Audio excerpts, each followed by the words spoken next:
250 homens, todos líderes, todos respeitados, todos escolhidos pelo próprio povo como representantes das tribos de Israel. Num único dia, fogo desceu do céu e consumiu cada um deles. Não sobrou corpo para sepultar. Esta é a história da rebelião que provocou a resposta mais violenta de Deus no deserto. Israel tinha acabado de receber a pior notícia possível. Os 12 espias enviados para explorar Canaã tinham retornado. 10 deles trouxeram um relatório de terror. Cidades fortificadas, gigantes, exércitos impossíveis de vencer. Apenas 2, Josué e Caleb, disseram que a conquista era possível. O povo escolheu acreditar nos 10, e Deus pronunciou a sentença. Nenhum adulto daquela geração entraria na terra prometida. 40 anos de deserto, uma geração inteira condenada a morrer caminhando em círculos, sem chegada, sem herança, sem futuro. Coloca na perspectiva o que isso significava na prática. Mais de 600 mil homens acima de 20 anos, fora mulheres e crianças, tinham acabado de ouvir que passariam o resto da vida num deserto sem destino. Famílias que saíram do Egito com a promessa de leite e mel, agora olhavam para um horizonte de areia sem fim. A frustração era um caldeirão fervendo. A desesperança era combustível acumulado esperando uma faísca. E nesse caldeirão, nesse ambiente saturado de raiva e medo, surgiu um homem chamado Corá. Corá não era qualquer pessoa, era levita, da família de Coate, uma das 3 divisões da tribo de Levi, responsáveis pelo serviço mais sagrado do tabernáculo. Os coatitas tinham uma função específica e honrosa que qualquer israelita invejaria: carregar os objetos mais santos de Israel durante as marchas no deserto.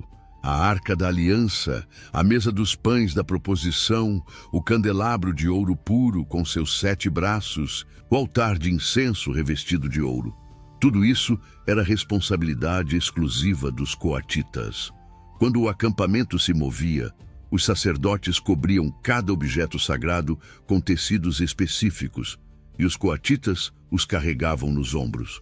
Corá já estava mais perto de Deus do que 99% de Israel. Suas mãos tocavam as varas que sustentavam os objetos mais sagrados da terra. Mas não era o suficiente. O problema de Corá não era a falta de posição, era excesso de ambição. Ele queria o sacerdócio, queria o que pertencia exclusivamente a Arão e seus filhos, o direito de entrar na presença direta de Deus, oferecer sacrifícios sobre o altar, queimar incenso no lugar santo, aspergir sangue no propiciatório. E para conseguir isso, precisava derrubar a autoridade de Moisés e Arão, não sozinho.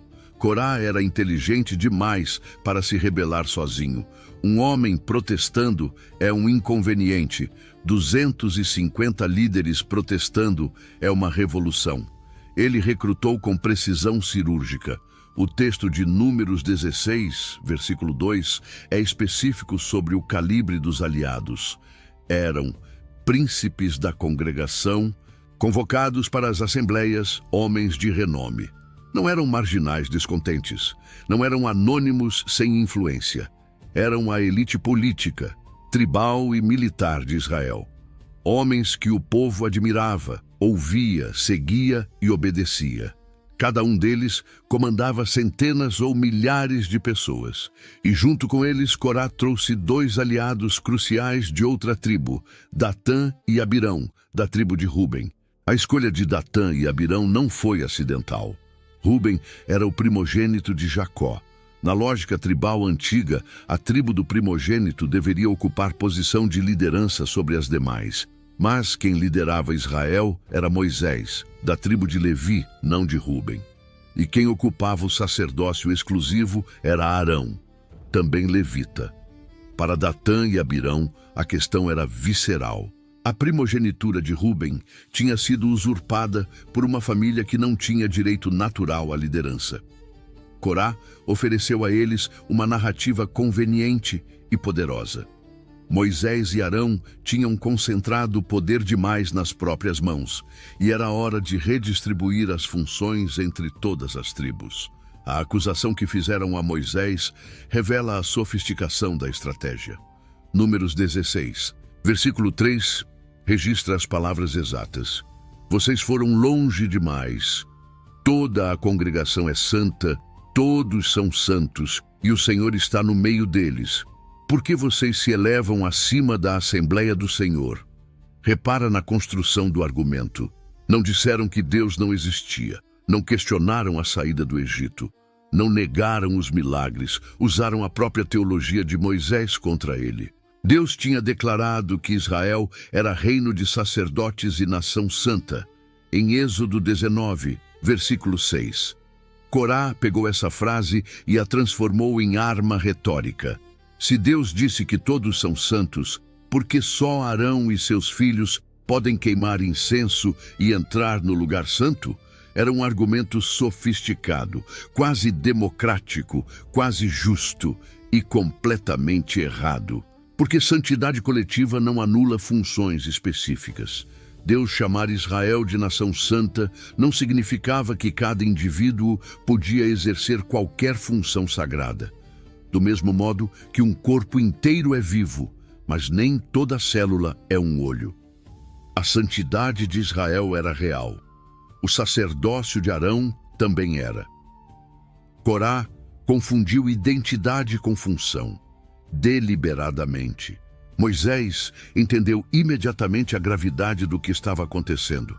O texto diz que, ao ouvir as acusações, ele caiu com o rosto em terra. Não foi um gesto de reverência cerimonial, foi desespero.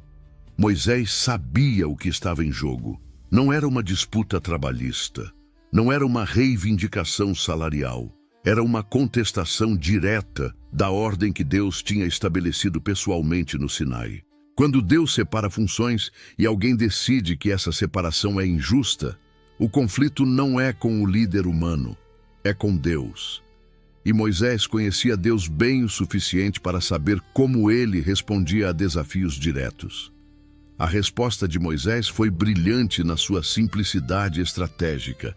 Ele não argumentou, não defendeu seu currículo de 40 anos, não listou as pragas do Egito, a abertura do Mar Vermelho, ou o maná diário como provas da sua legitimidade. Disse apenas: amanhã o Senhor mostrará quem é dele e quem é santo.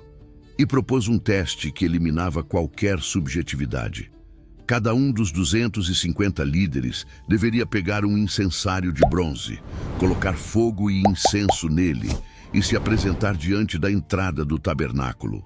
Arão faria o mesmo. E Deus, não Moisés, não o povo, não um conselho, Deus escolheria quem aceitava. Pensa no que Moisés fez com essa proposta.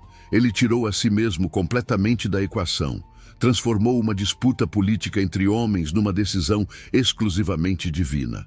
Se Corá estivesse certo, Deus aceitaria o incenso dos 250 e rejeitaria o de Arão. Se Moisés estivesse certo, Deus responderia de outra forma. Sem discurso de convencimento, sem votação popular, sem comitê de avaliação, fogo do céu decidiria.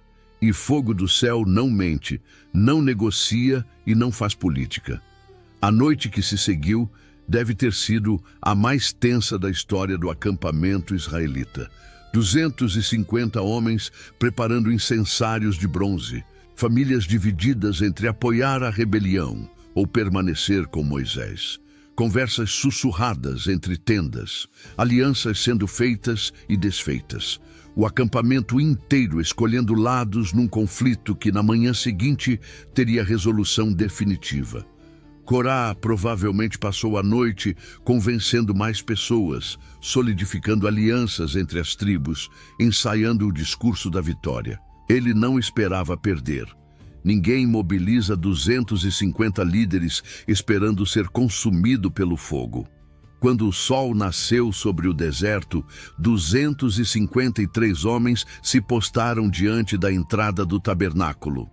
250 rebeldes, Corá e Arão, cada um segurando um incensário de bronze, cada incensário com brasas e incenso queimando. A fumaça subindo de 253 pontos simultâneos, e toda a congregação de Israel, homens, mulheres, crianças, mais de 2 milhões de pessoas, reunida para assistir.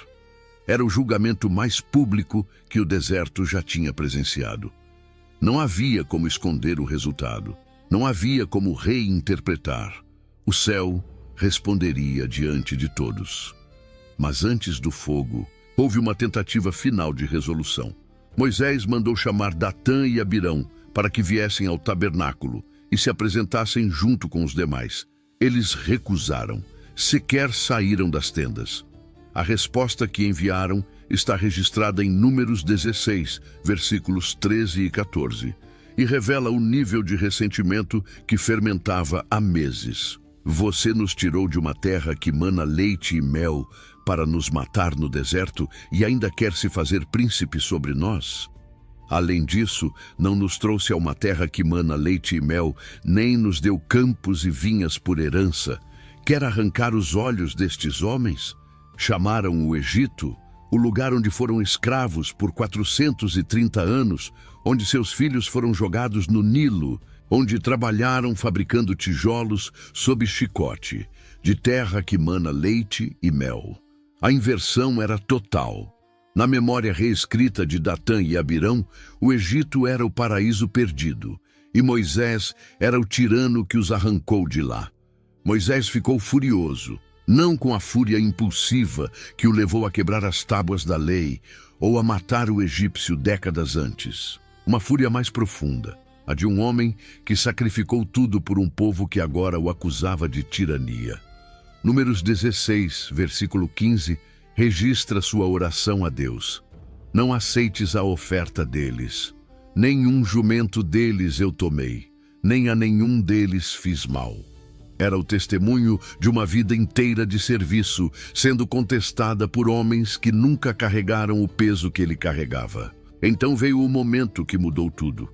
A glória do Senhor apareceu a toda a congregação. Não uma nuvem distante, não um relâmpago no horizonte, a presença visível, tangível, aterrorizante de Deus manifestada diante de mais de 2 milhões de testemunhas. E Deus disse a Moisés e Arão algo que gelou o sangue dos dois: separem-se do meio desta congregação, para que eu os consuma num momento. Deus estava pronto para destruir não apenas os rebeldes, não apenas os 250, todo o povo, num instante. Moisés e Arão caíram com o rosto em terra pela segunda vez e intercederam pelo povo que os queria mortos. A oração é registrada em Números 16, versículo 22. Ó Deus, Deus dos espíritos de toda a carne, pecou um só homem, e te indignarás contra toda a congregação? Era uma súplica desesperada, apelando para a justiça do próprio Deus contra a ira do próprio Deus. E Deus ouviu, parcialmente. Mandou que o povo se afastasse das tendas de Corá, Datã e Abirão. Imediatamente. O que aconteceu em seguida não tem paralelo em toda a escritura hebraica. Moisés se levantou e caminhou até as tendas dos rebeldes. O povo se afastou em todas as direções, como uma multidão fugindo de um prédio em chamas. Datã e Abirão saíram das tendas e ficaram de pé nas entradas, com suas esposas, filhos e crianças pequenas ao lado. E Moisés fez uma declaração que colocava toda a sua autoridade, toda a sua história, toda a sua credibilidade numa única aposta. Nisto conhecereis que o Senhor me enviou para fazer todas estas obras, que não as fiz de meu próprio coração. Se estes morrerem como morrem todos os homens, e se forem visitados como todo homem é visitado, o Senhor não me enviou. Mas se o Senhor criar algo novo, e a terra abrir a boca, e os engolir com tudo o que é deles, e vivos descerem ao abismo, então sabereis que estes homens provocaram o Senhor. Ele mal tinha terminado de falar. A terra se abriu, não foi terremoto. O texto hebraico é deliberado em distinguir. A terra abriu a boca, como se fosse um organismo vivo, obedecendo a uma ordem direta. O chão rachou debaixo dos pés de Corá, Datã e Abirão. Suas tendas, suas famílias, todos os seus bens, tudo que possuíam, desceu vivo ao abismo. A terra se fechou sobre eles como uma boca que mastiga e engole. Desapareceram do meio da congregação sem deixar rastro. Nem corpo, nem tenda, nem memória física. O grito deles subiu do chão, um som que ninguém ali jamais esqueceria. E o povo de Israel fugiu em pânico absoluto, gritando: "Fujam! Cuidado para que a terra não nos engula também!" Então veio o fogo. Enquanto a terra se fechava sobre os conspiradores, os 250 homens ainda estavam de pé diante do tabernáculo. Incensários nas mãos estendidas, incenso queimando, a fumaça subindo, esperando uma resposta do céu. A resposta veio. Fogo saiu da presença do Senhor e consumiu todos os 250 homens. Não um por um, não em sequência, todos de uma vez. 250 corpos fulminados num único instante, com os incensários ainda nas mãos estendidas para o céu. Dimensiona a cena. Um acampamento com mais de 2 milhões de pessoas espalhadas num raio de quilômetros. A terra acabou de engolir famílias inteiras diante dos olhos de milhares. E agora fogo do céu consome 250 líderes simultaneamente na entrada do tabernáculo. O cheiro de carne queimada, misturado com o incenso que ainda subia dos incensários caídos. O bronze dos incensários rolando pelo chão de areia, ainda incandescente. O silêncio que se seguiu deve ter sido o mais pesado que aquele deserto já carregou. Mas a história não acabou ali. E este é o detalhe que a maioria das pessoas nunca ouve quando escuta sobre a rebelião de Corá. Deus deu uma ordem a Eleazar, filho de Arão. Mandou que recolhesse os 250 incensários de bronze do meio dos restos carbonizados. O bronze deveria ser martelado e transformado em placas finas para revestir o altar dos holocaustos. Cada placa era um lembrete visual e tátil. Cada pedaço de bronze martelado que um sacerdote via e tocava ao se aproximar do altar comunicava a mesma mensagem sem precisar de palavras.